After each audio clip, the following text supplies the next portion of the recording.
from the Broadcast Center at BCIT's Burnaby Campus. This is All Talk Radio. You're listening to 1680 The Crow.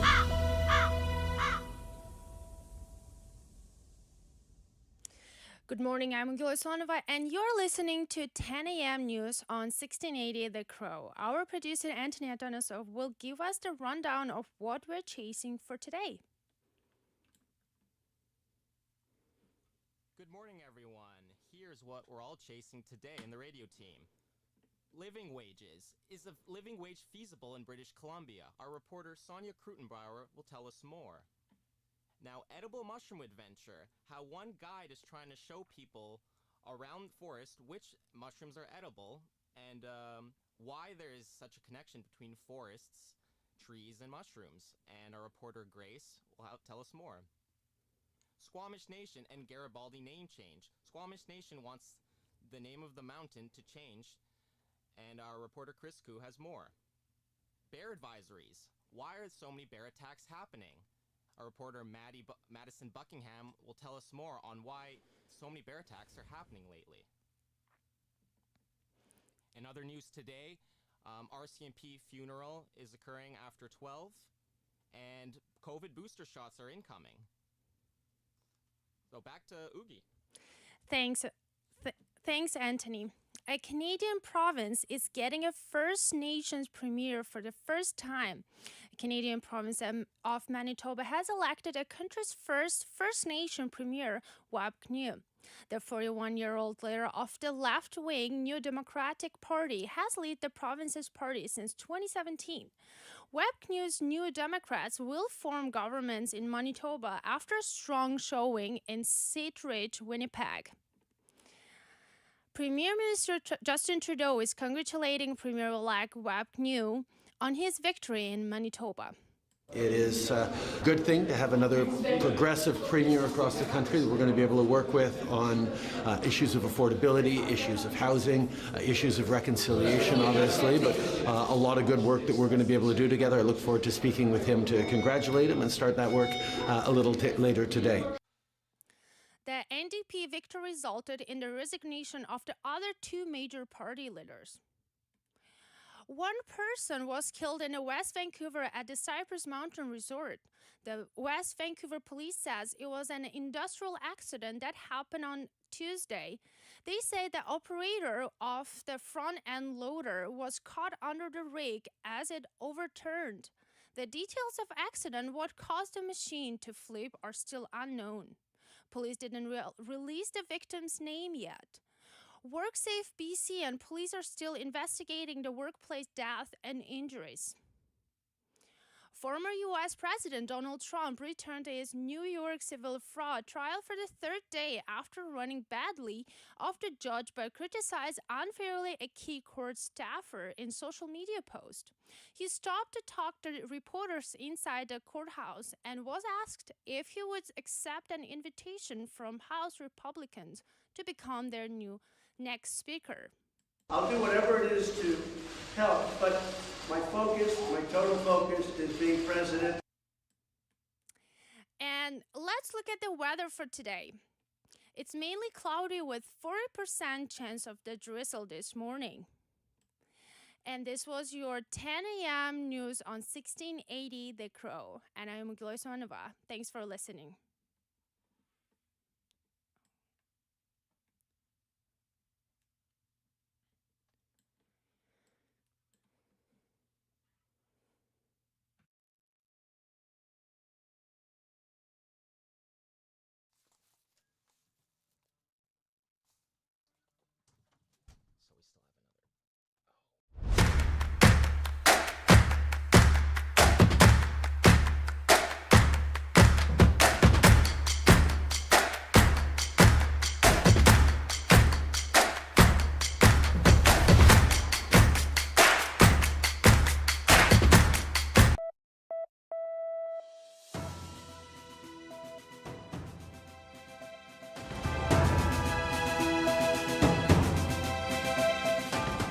Stay tuned for more on BCIT's 1680 The Crow.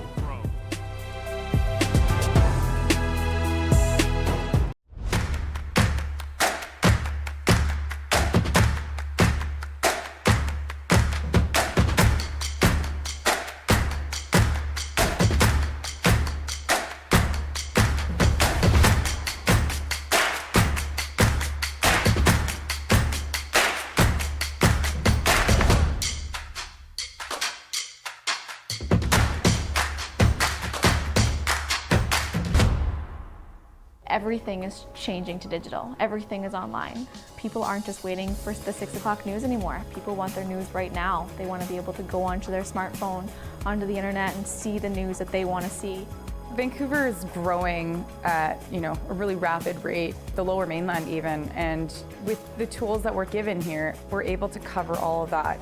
Welcome to BCIT Magazine. I'm Radhika Sikka-King. In the program, they really leave it up to you. I mean, the help is there when you need it, figuring out how to use the programs like Premiere, Audition, and figuring out how to use the cameras. But it's up to you to sort of experiment and figure out what you can do when you go out in the field. They brought candles and flowers to remember the student who lost her life yesterday. Theresa May says the international community condemns Moscow. They really make sure that you know the basics and you are able to put out a quality product. I'm Brady Tretnero. And I'm Radhika Sikka-King. Thank you for tuning in to BCIT Magazine.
Welcome to For the Record on 1680 The Crow. I'm Zach Clark. My guest today is Karen Krobach, a seamstress who during COVID turned her eyes to patch jackets. how did you first get into creating patch jackets?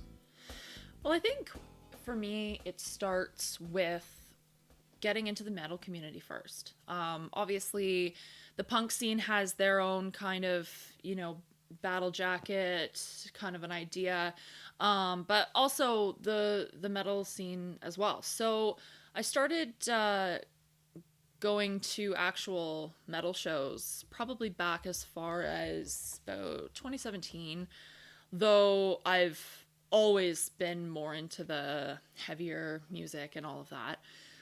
And I saw so many of the jackets, and I started collecting patches, which originally I had sewn onto my apron at work, working in a warehouse. Then the pandemic hit, and everyone was in lockdown, and I was living alone, and I needed something to do. So I had an old kind of crappy jean jacket that I dyed a darker color, and I started taking all the patches off my apron from work since, it was COVID and I wasn't working there anymore, and started sewing them on. And then once shows came back, a buddy of mine and I started going to shows, and I picked up more patches, and then I realized that it was, such a fun pastime for me that I wanted to keep doing it, but I'd run out of room on my own jacket.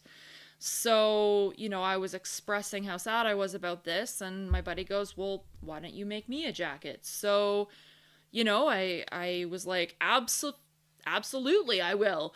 And now it's just kind of a thing. It's such a good hobby for me now. Metal is a genre that is often misunderstood. Is there anything you would like people to know about the metal community? Oh my goodness. I love this question so much. Yes. We're not scary. I've had people see me coming down the street wearing my battle jacket, and they cross the street. Like, I'm not gonna bite ya.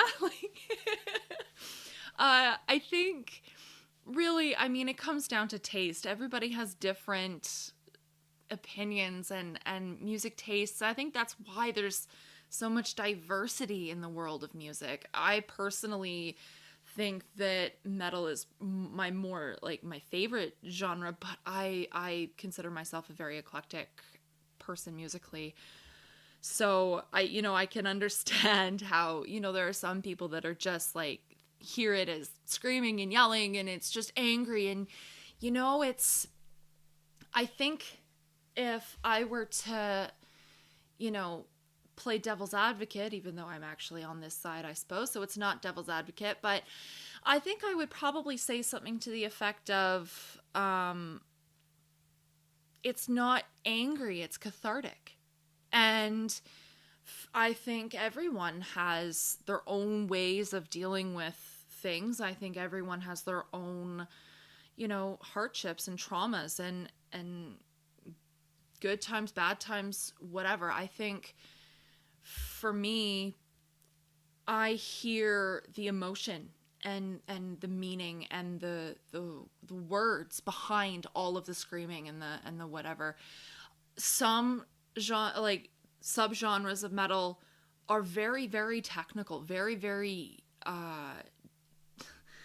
advanced musically, and just hearing the talent and the passion that these artists are able to express is often just so breathtaking. You hear a face-melting guitar solo, or like a wicked drum solo, or whatever, or there's even a few bands that have just such amazing vocalists. There's a lot of misconceptions about how, these vocalists must ruin their vocal cords.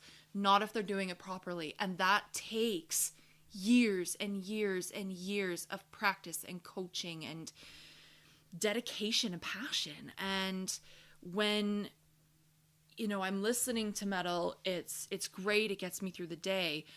but the live scene, and particularly the metal community in Vancouver, it's just incredible. It is so supportive, and I feel like it is inclusive, and I hardly feel safer than when I'm at a metal show, to be quite honest. I mean, sure, there's mosh pits, but there's rules in mosh pits. If someone falls down, there's already 5 people helping them up the second they hit the ground. Like, it's very...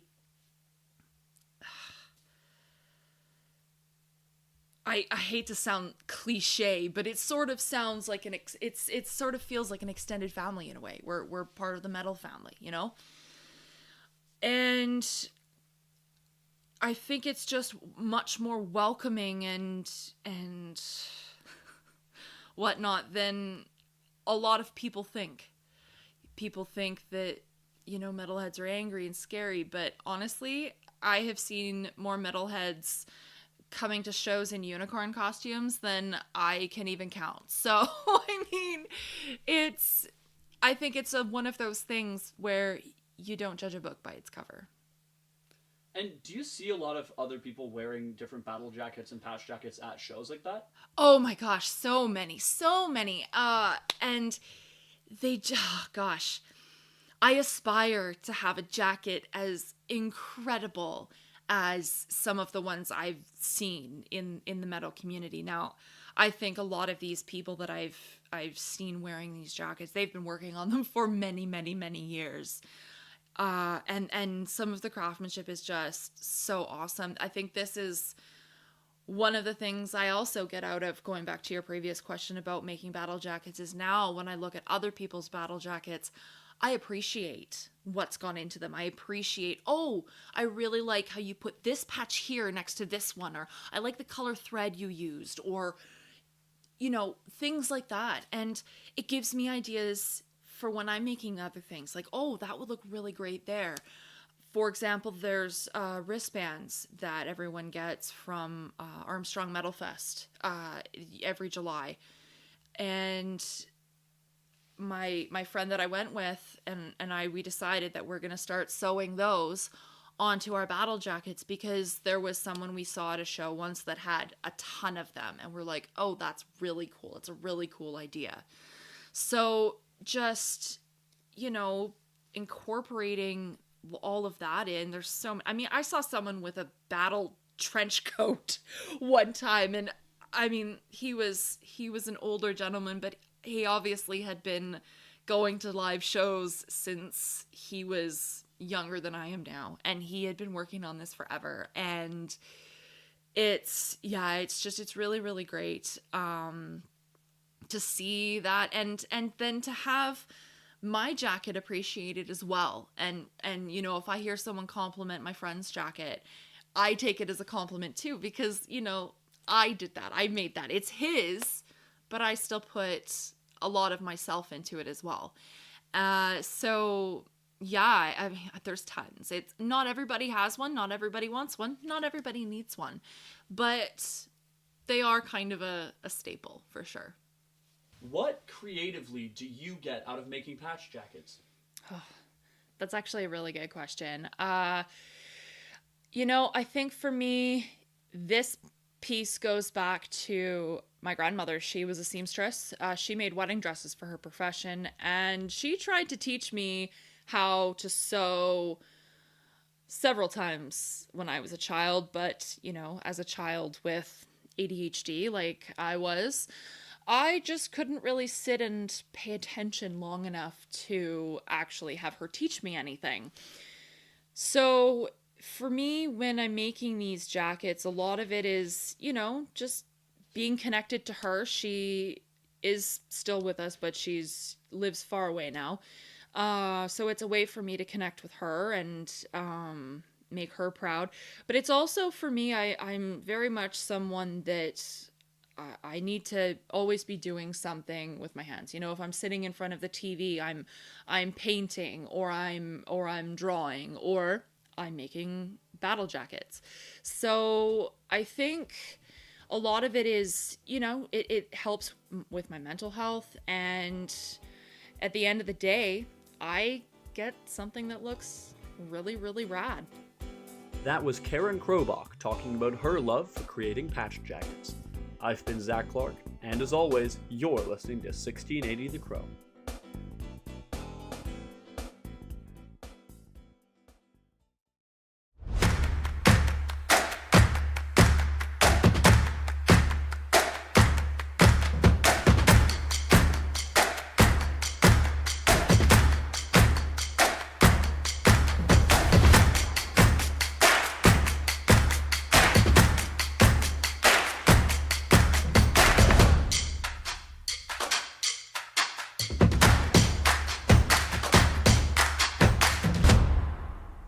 Everything is changing to digital. Everything is online. People aren't just waiting for the 6 o'clock news anymore. People want their news right now. They want to be able to go onto their smartphone, onto the internet, and see the news that they want to see. Vancouver is growing at, a really rapid rate, the Lower Mainland even, and with the tools that we're given here, we're able to cover all of that. Welcome to BCIT Magazine. I'm Radhika Sikki-King. In the program, they really leave it up to you. I mean, the help is there when you need it, figuring out how to use the programs like Premiere, Audition, and figuring out how to use the cameras. But it's up to you to sort of experiment and figure out what you can do when you go out in the field. They brought candles and flowers to remember the student who lost her life yesterday. Theresa May says the international community condemns Moscow. They really make sure that you know the basics and you are able to put out a quality product. I'm Brady Trettenero. And I'm Radhika Sikki-King. Thank you for tuning in to BCIT Magazine.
Everything is changing to digital. Everything is online. People aren't just waiting for the 6 o'clock news anymore. People want their news right now. They want to be able to go onto their smartphone, onto the internet, and see the news that they want to see. Vancouver is growing at, a really rapid rate, the Lower Mainland even, and with the tools that we're given here, we're able to cover all of that. Welcome to BCIT Magazine. I'm Radhika King. In the program, they really leave it up to you. I mean, the help is there when you need it, figuring out how to use the programs like Premiere, Audition, and figuring out how to use the cameras. But it's up to you to sort of experiment and figure out what you can do when you go out in the field. They brought candles and flowers to remember the student who lost her life yesterday. Theresa May says the international community condemns Moscow. They really make sure that you know the basics and you are able to put out a quality product. I'm Brady Tretnero. And I'm Radhika King. Thank you for tuning in to BCIT Magazine.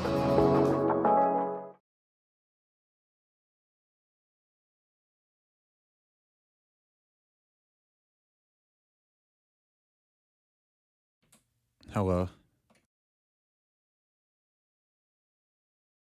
You turned everything else off, though. Me? Yes. There's no audio playing. There's nothing. I don't know what you did.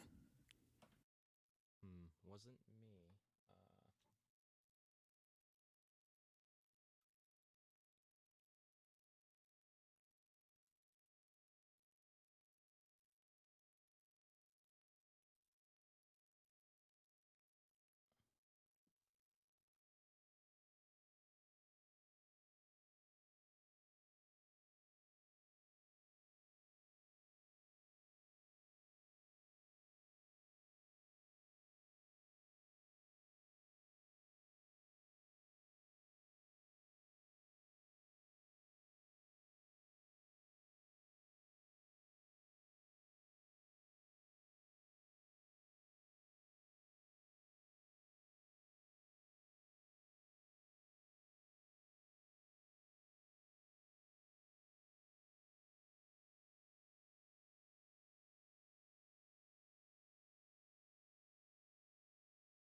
Everything is changing to digital. Everything is online. People aren't just waiting for the 6 o'clock news anymore. People want their news right now. They want to be able to go onto their smartphone, onto the internet, and see the news that they want to see. Vancouver is growing at, a really rapid rate, the Lower Mainland even, and with the tools that we're given here, we're able to cover all of that. Welcome to BCIT Magazine. From the Broadcast Center at BCIT's Burnaby Campus, this is All Talk Radio. You're listening to 1680 The Crow. Good morning, I'm Nicholas Poitras, and this is your news at 10:30. A funeral for a fallen RCMP officer will take place this afternoon in Langley. Constable Rick O'Brien was fatally shot while executing a search warrant in Coquitlam on the morning of September 22nd. The procession will take place at the Langley Events Center in downtown Langley. A procession of RCMP officers, police officers, first responders, and more will start at 12:45 p.m. near the center. Thousands are expected to attend the procession and the ceremony, which will get underway at 2 p.m. and is scheduled to last 90 minutes. Manitoba's Premier-elect Wab Kinew says his party has a mandate to fix health care in the province. Kinew held a news conference this afternoon after his NDP won a majority government in yesterday's election. He began by thanking outgoing Progressive Conservative Premier Heather Stephenson and Liberal leader Dougald Lamont for their service. Thank you for your service to our province. I've had the opportunity to get to know you during our time serving together in this beautiful building. And I want to say that leading a team and serving Manitobans takes heart. This is a job in which we give it our all, and I know that each of you have done the same. Both Stevenson and Lamont stepped down after their parties saw their seat counts fall. Crown Indigenous Relations Minister Gary Andesangere says the federal government will put $740,000 towards further planning of searching a Winnipeg area landfill for the remains of 2 First Nation women. He says much more research is needed to figure out how the search can be undertaken, based off of the findings of the feasibility study. With Manitoba NDP leader Wau Kanu getting elected yesterday, the likelihood of the search has increased tremendously. Anna Sanjari says the federal government aims to work with the province on the next steps. 2 young boys and a woman were taken to hospital with minor injuries after a car driven by a man in his 80s crashed into a fence of a daycare in Vaughan, just north of Toronto. York Region Police Sergeant Clint Whitney describes what happened. The driver lost control of the vehicle and collided with the fence at the daycare. The dynamics of the accident are still under investigation, so I can't speak to the actual maneuvering of the vehicle, but there was some significant damage to the vehicle and to the fence, and fortunately, only minor injuries to the people that were struck by the fence. The 2 boys were 2 and 3 years old. Police say the driver of the car was found on the ground beside the vehicle. Pope Francis is opening a big 3-week meeting at the Vatican on the future of the Catholic Church. ABC reporter James Longman has details. 5 of the most conservative cardinals have written to Francis saying they feel that the synod was sowing confusion, and they've asked for clarity on same-sex unions. But the Pope is clearly keen to tackle these criticisms head-on. He published his response, making it clear he wouldn't stand in the way of blessings of same-sex unions in church. That is not marriage. It's important to make that distinction, but it is still a major reversal. The synod is exposing an acute battle in the church's perennial left-right divide and marks a defining moment for Francis and his reform agenda. The man facing a murder charge in the fatal shooting of hip-hop icon Tupac Shakur made his first court appearance this morning. Authorities say Dwayne Keefe D. Davis orchestrated the drive-by killing of Tupac. Clark County District Attorney Stephen Wilson says this case is like no other case. This is an important case. We wanted to make sure we get it right. We wanted to make sure we had legally admissible evidence. We wanted to make sure that we felt comfortable that we had sufficient legal evidence. Prosecutors allege Shakur's murder stemmed from gang-related hip-hop rivalry that turned bloody. Former U.S. President Donald Trump is back in a Manhattan court for day 3 of his civil fraud trial. Trump's team is expected to tell the court that while maybe his financial statements weren't on the up and up, the banks made money because Trump paid back his loans. New York Attorney General Letitia James is seeking $250 million and a ban on Trump doing business in New York. And for the weather, Vancouver's looking mostly cloudy with a high of 15 and a chance of drizzle throughout the day. That was your news at this half hour. I'm Nicholas Poitras, and you're listening to 1680 The Crow. Stay tuned for more on BCIT's 1680 The Crow.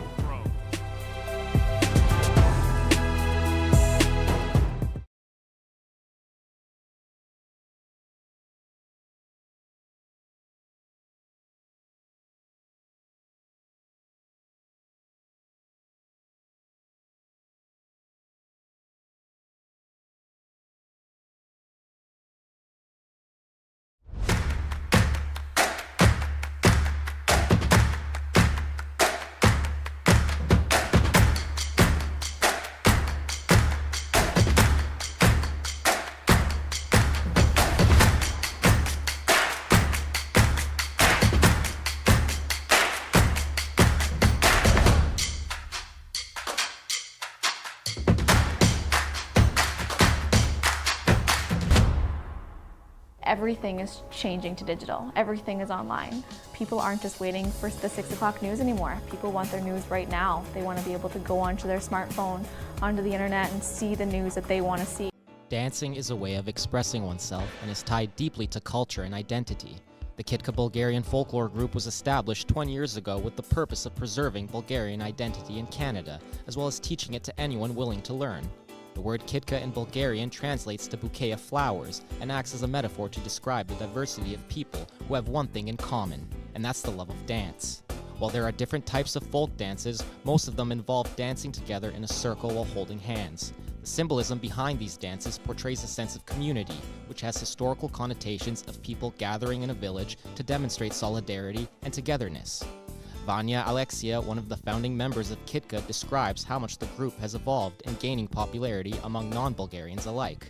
What makes Bulgarian folk so interesting to non-Bulgarians is the irregularity in rhythmic patterns and the new experiences these dances create. Vanya wants to continue sharing the Bulgarian experience of dance in light of growing popularity in British Columbia.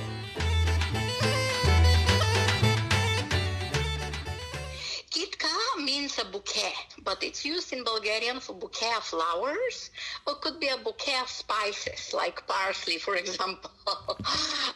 So it has this kind of comedy type of connotation, which we can use it when it comes for the people who are dancing together, because we all from different backgrounds, with different ages, with different professions, but we have one thing in common, and this thing is that most of us, we do have Bulgarian roots, Bulgarian heritage. We love dancing and we love Bulgarian folklore. So the history started over 20 years ago, 2003. It was a different staff then, like different participants. So through the years, for those 20 plus years, they were over 100 people that were dancing at one time or another in that group. We danced Bulgarian folklore dance, and again, 20 years ago, it was a really interesting story for the beginning. So one lady with the Bulgarian heritage, she was importing Bulgarian foods from Bulgaria, and she had a big storage, and that storage wasn't quite full at the time. She had few different jars of Bulgarian food and a lot of space.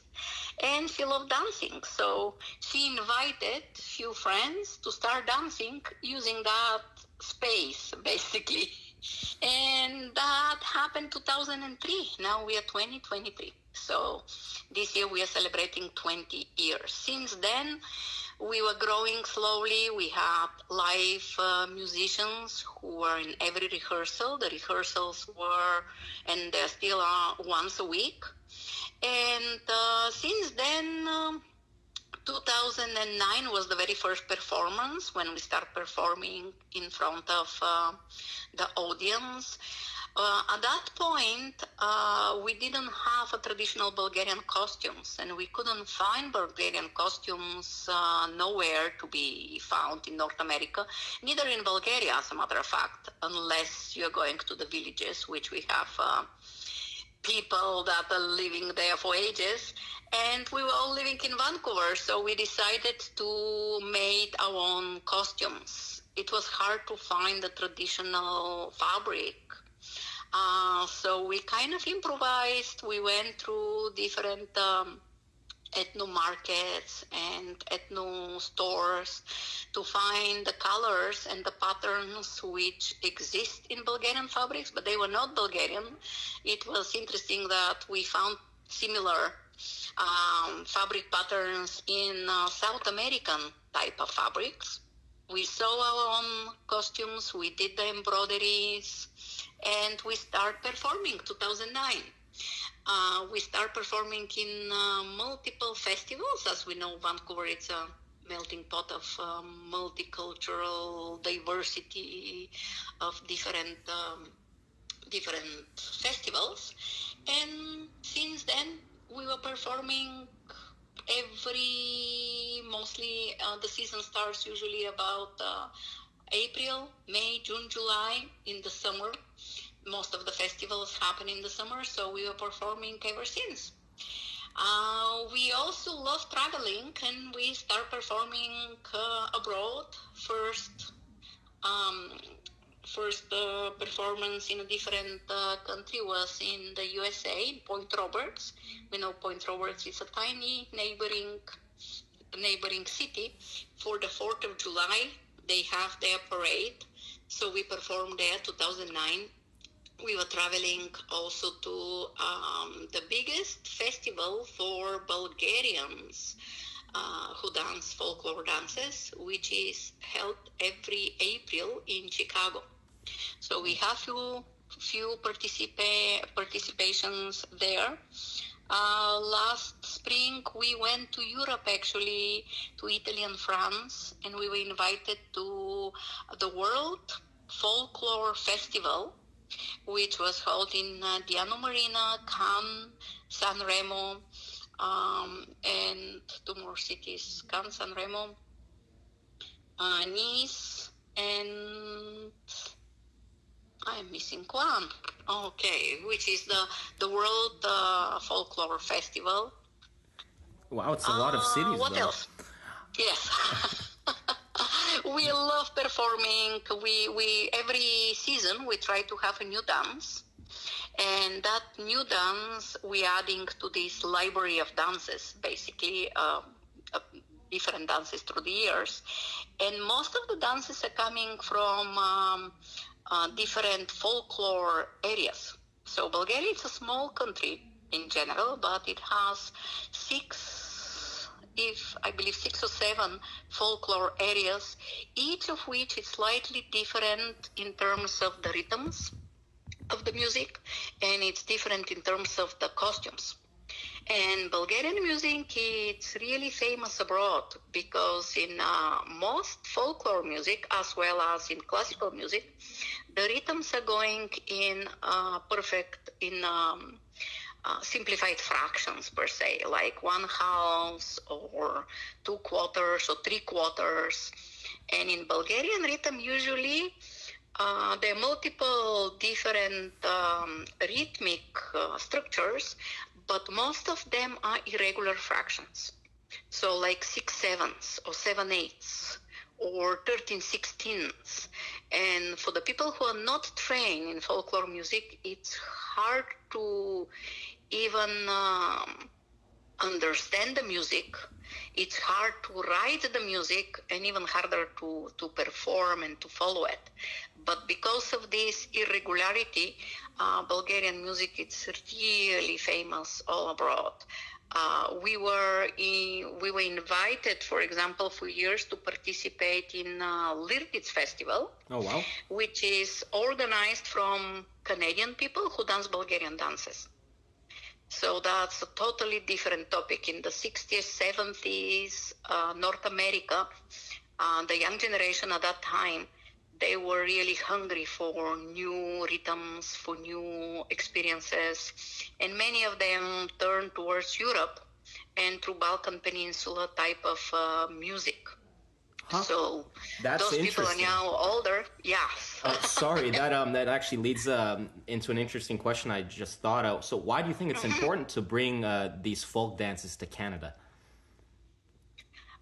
For two reasons again. Number one, to showcase this richness of our folklore, and the richness again, it's like in terms of the music, the richness in terms of the dance moves, and the richness in terms of costumes. And on the other side, from our own perspective, most of the participants in KITCA, we have our Bulgarian roots, and we want to keep them and to keep in touch with our roots, and this gives us the sense of identity. We not only want to bring it, but we want to keep it for our kids. We have a youth group, which is part of the Bulgarian school, which have 20 plus really enthusiastic young adults. That's Zurnica, for example. And then the youth group, which is the teenagers, which is Hubavici. And we love that. They love dancing, and it's like the next generation keeping in touch with their heritage. So one reason is to showcase it and to show it to our neighbors, to our friends. And the second reason is to keep in touch with our identity, because this gives us the sense of who we are. Our friends today, it's a whole group of friends and a group of people that think the same and that support each other, that have fun, and gives us gives us our identity, gives us our It gives you a sense roots. of community, I suppose. Absolutely. And Nicely said, yes. thank you. And so, what can non-Bulgarians learn from these sorts of dances? Do you have any people that aren't from Bulgaria that attempt these folk dances or are interested in them? Yes, we do. The dance, most of the dances, they are circle dances. They do not require a partner, and the people are holding hands. And the symbolism of this, it's exactly the sense of the community. The whole horo, it's called the circle dance. It used to be an event in the village. So it used to happen in the weekends. It used to have a specific rules, like who is the one to lead the circle. Usually it's the leader of the village. The young men and women, they needed to be at a certain age to join the horo and to be seen there. And the horo also, it's looked at a living thing. It breathes. The movement of the horo goes inside and out, and it basically resembles like the lungs breathing and living. And that was in the past, but some of those characteristics are still nowadays here. That's why we have those three different groups only in Vancouver, Lower Mainland, in Surrey, in Vancouver, and in Burnaby, international folk dance groups, which are Canadian people that are dancing Bulgarian dances. So the sense of community in just dancing, it's just immense. The energy fills the room, and everybody who is not even dancing, looking at it, can feel that the people that holding hands together have this sense of togetherness, a sense of being together.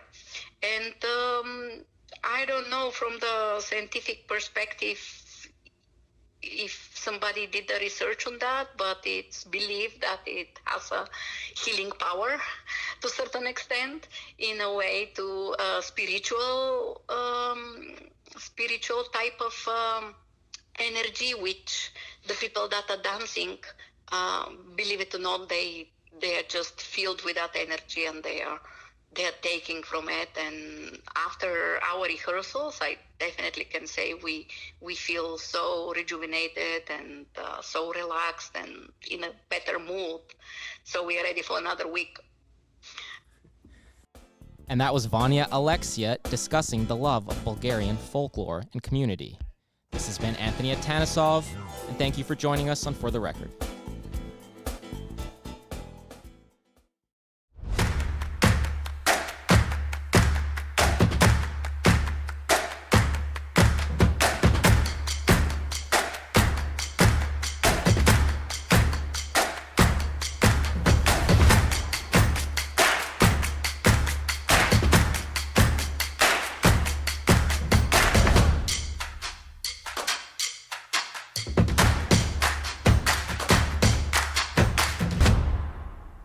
Everything is changing to digital. Everything is online. People aren't just waiting for the 6 o'clock news anymore. People want their news right now. They want to be able to go onto their smartphone, onto the internet, and see the news that they want to see. Vancouver is growing at a really rapid rate, the Lower Mainland even, and with the tools that we're given here, we're able to cover all of that. Welcome to BCIT Magazine. I'm Radhika Sikakane. In the program, they really leave it up to you. I mean, the help is there when you need it, figuring out how to use the programs like